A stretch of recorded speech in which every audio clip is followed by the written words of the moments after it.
Hello and welcome to Glorified Gutsy Gaming. I'm Jake, and today I will be doing my top 10 games, my top 10 board games that came out in 2018. So again, this has been 8 years now since then.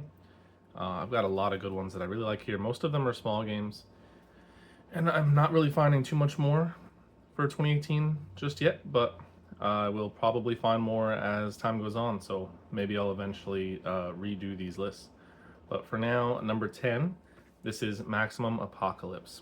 I was just talking about this in my 2024 most played games because I played it like 6 times, 7 times. I've only played this solo, but it is a co-op tile laying exploration, like survival, where you're trying to survive some type of apocalypse.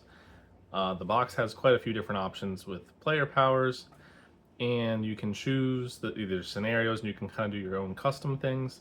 But you can choose the type of apocalypse. There's like zombies and nuclear fallout and a couple other things. And I know that there's a lot of expansions out there. But it's a cool game. I do intend on playing this more. I haven't really played it since then because I had played through all the scenarios at the time. But yeah, one that I've been meaning to get back to or introduce and try out some new stuff maybe if I can find some extra stuff for it. And then number 9, I have Guardians. This is a 2-player area control, kind of like a lane battling game. And it's kind of like got a King of the Hill type thing, but it's area control, however you want to put it. 2-player only, and you have kind of like Untamed that I talked about the other day too, where you have, I think, like 3 characters that all have their own powers, their own little cards and stuff, and you're trying to just hold these different spots and get the most points. I really liked it. I haven't played it a ton, or really since I last played it, which was probably 4 years ago. Katie didn't like it nearly as much, and there was another one that we played more, but I still really like this one. I rate it very highly. I just need to play it more. That leads me to number 8. This is kind of our cozy comfort game. This is Kodama, and there's some other words behind it, but that's the important part. It's like a tree spirit or something like that. But you take these cards and you're basically tile laying these cards where you're making a tree and trying to collect these different things to score points based on the objectives. We quite like it. We were playing the 2-player only one, I think, and now we have the bigger one. We just haven't played it, and you can kind of combine it and have like 6 people go at the same time, but it does take a lot of space, so I'm not sure how that'll work. But one I've come to appreciate. We've kind of cycled it out for now, so I think we'll go back to it eventually. And then number 7, this is actually the game I was just talking about with Guardians, because it's another 2-player area control game. This is Haven. And I think this one's actually kind of underrated too. And it's another area control game where it has some really cool mechanics, lane battling kind of to like a small extent, and you're trying to have the highest value in these different areas to win them, but you don't necessarily know the exact value of your opponent's cards. Some of them you do, some of them you don't, and you can kind of manipulate the deck a little bit. It's really cool. I think that this one was from a pretty popular publisher, and it's kind of a shame that it's not more popular. I think it's Red Raven Games or one of those popular ones. But yeah, really cool area control game that I'd like to see more of too. And then number 6, this is probably gonna be the most underrated game here, at least for me, because it's not rated very well. But this is a bluffing game called Nessos, and I've played it quite a lot and got it like fairly cheap, which most of my games I do. But my issue with it and why it's not higher is that the higher player counts, it kind of runs out of steam a little bit. Even with the more cards in the deck, there's still not enough of the cards that force you to bluff, or at least give you the option. But I really like this one. It has some player elimination in it, but it's usually a pretty quick game. I quite enjoy it. You're trying to either get to a certain number of points, which the card values that you have are just worth points if you can get them in front of you, basically. And then you have these green cards, which I forget the name of, but they're like strikes. You don't want to get 3 strikes. If you get 3 strikes, you're out. And every turn somebody is going to give a card to another player. It doesn't matter what player, and you tell them a number. whatever the card number it is. If you're giving them an actual number, you have to tell them the real number. If it's a green card, you just have to make up one of the numbers that you can. And they have the option to either accept that number and take the points or the strike, or they can decline and send it back to the first person, and then that person has to take that card.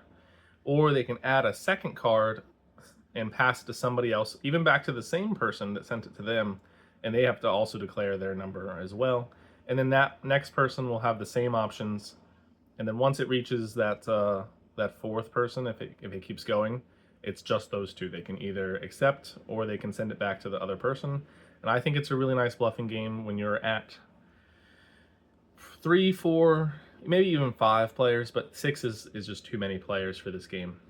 Tried it, it just doesn't work out super well. I think 5 is probably still too high, but it would be on the cusp there. But yeah, one I've really liked and we've played a long time. And I think it's really underrated. It's not super liked. But number 5, this is Railroad Inc. This is a roll and write train game, kind of, where you're making these paths on your little chart thing, and you're like route building, I guess, but you're just trying to connect all your tracks and make it the most efficient or whatever. You're trying to get from one point to another point, or just multiple points. And there's train tracks and I think roads. And there's certain ones that like kind of connect over each other, like in real life, where you have train tracks that go over roads and stuff.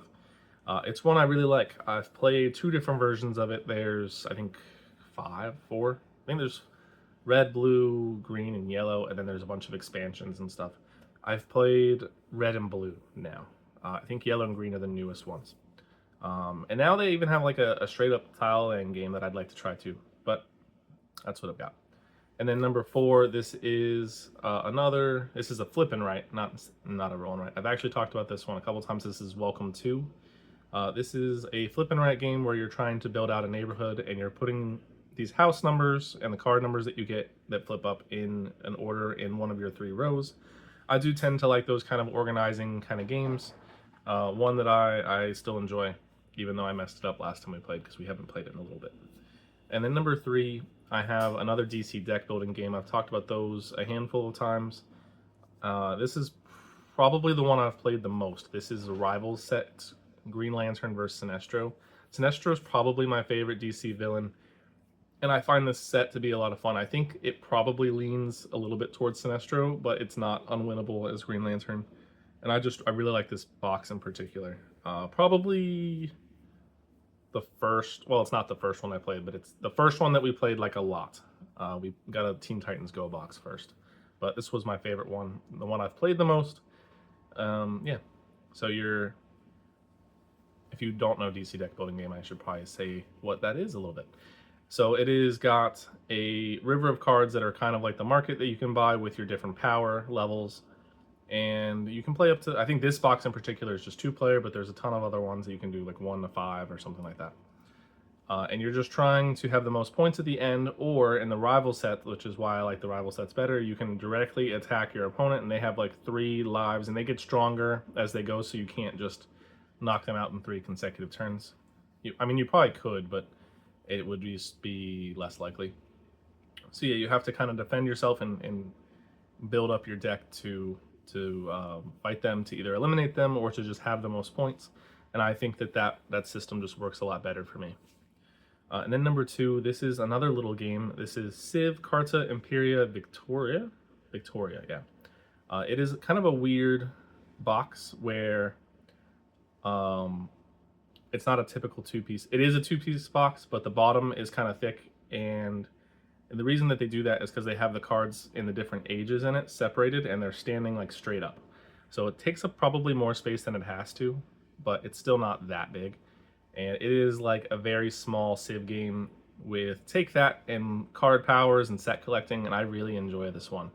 I haven't played it in a while. We actually lost our copy in Hurricane Ian, and I've bought a second one.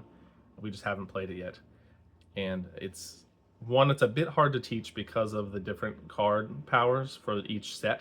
There's like military, science, and so on.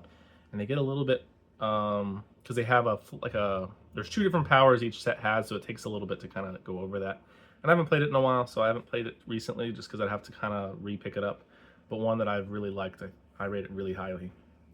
And then number 1, this is another small game that I've also lost in that hurricane. I actually haven't been able to find another copy of this one. This is Automa Noir, no, Noir, Noir. I feel like I can't say it right now. Noir, it's close enough. French is hard, guys. And it is a 2 to 4 player deduction kind of game where one person is murdering these characters in this grid of characters, and the other person is, or other people, if there's more than 2, are trying to figure out who that is and to catch them. Because sometimes you can figure out who they are, but you can't get your character next to them because you're going to be one of the characters in the pile. And I can't remember if they can actually kill the people investigating. I think they can. They can just get a new character or something. But really enjoyed this one. I haven't played it in a while because it's been gone, but we were playing it quite a lot at the time, which was, I think, 2022, 21. So one I'd really like to get back to and get another copy of. It wasn't super expensive when I bought it the first time, and I was really pleasantly surprised. I think it's level 99, and it's probably my favorite level 99 game because I really, really like this one. But that is the end of this video. But I did want to ask a quick question. A lot of times when I see these top 10 videos, and I've seen tons of them over the last, we'll say, decade or so, should I put the rankings of these games in the video, or like, should I say them? Do you think that would be helpful to get an idea of how well I rate these games, just as a general basis to go by? Let me know what you think, because I think I give some of these top ones like a 9 or 10, and then as you go down it's a little lower, and some lists are higher than others, and I was wondering if that would make any difference or benefit to anybody. So let me know what you think. I think I got another couple of these coming up, and then I got a HeroScape video coming probably in a week or 2. All right, that'll do it. Thanks for watching. Bye.